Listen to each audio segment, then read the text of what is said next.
మన వారాహి సిల్వర్ జ్యువెలరీలో అద్భుతమైన ఆఫర్స్ పొందండి మరియు కారు గెలుచుకునే గొప్ప అవకాశం.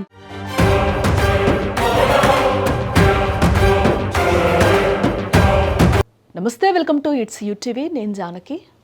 ఎవరైనా ఎన్నికల్లో నిలబడ్డారంటే గెలిచి అసెంబ్లీకో పార్లమెంట్కో వెళ్ళాలనుకుంటారు. కానీ ఈయన మాత్రం ఓడిపోవడానికే నామినేషన్ వేస్తారు. జనానికి ఓట్లు వేయమని కాకుండా తనను ఓడించమని దండం పెడతారు. వినడానికి వింతగా ఉన్నా ఇది అక్షరాల నిజం.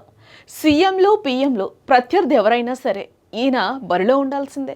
ఎలక్షన్ కింగ్గా పిలువబడే డాక్టర్ కె పద్మరాజన్ ప్రస్థానం ఏంటి? అసలు ఓటమిలోనూ ఆయన వెతుక్కుంటున్న గెలుపేది?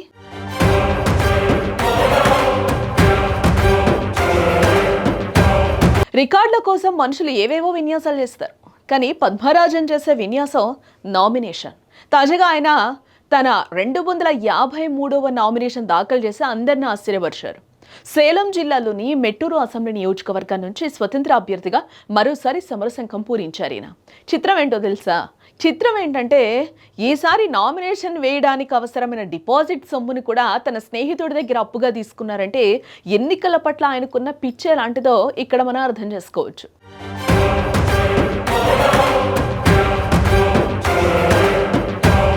పద్మరాజన్ పోటీ అంటే కేవలం నామమాత్రంగా ఉండదు.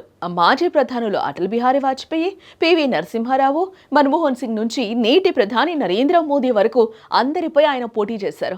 కేవలం ఎమ్మెల్యే ఎంపీలే కాదు, 6 సార్లు రాష్ట్రపతి పదవికి, 7 సార్లు ఉపరాష్ట్రపతి పదవికి నామినేషన్ వేసి నేనున్నాను అంటూ ఢిల్లీ కోటలోనూ తన గళం వినిపించారు.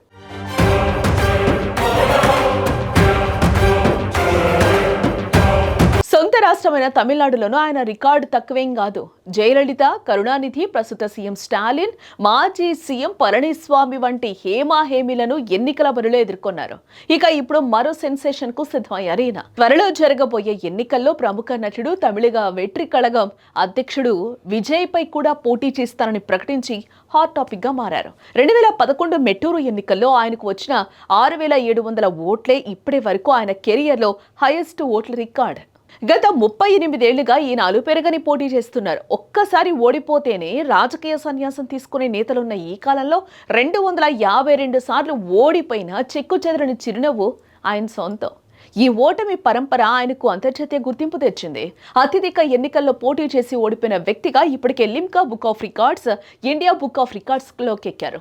ఇప్పుడు ఆయన ఏకైక ధ్యేయం ఏంటో తెలుసా? Guinness book of world records లో తన పేరును సుస్థిరం చేసుకోవడమే అట.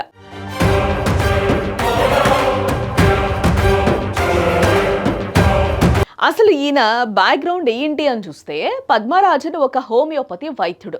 టైర్ల రీట్రేడింగ్ వ్యాపారం కూడా చేస్తారు. ఇప్పటి వరకు కేవలం ఎన్నికల డిపాజిట్ల కోసమే తన సొంత సొమ్ము దాదాపు ₹1,00,00,000 పైగా ఖర్చు చేశారు.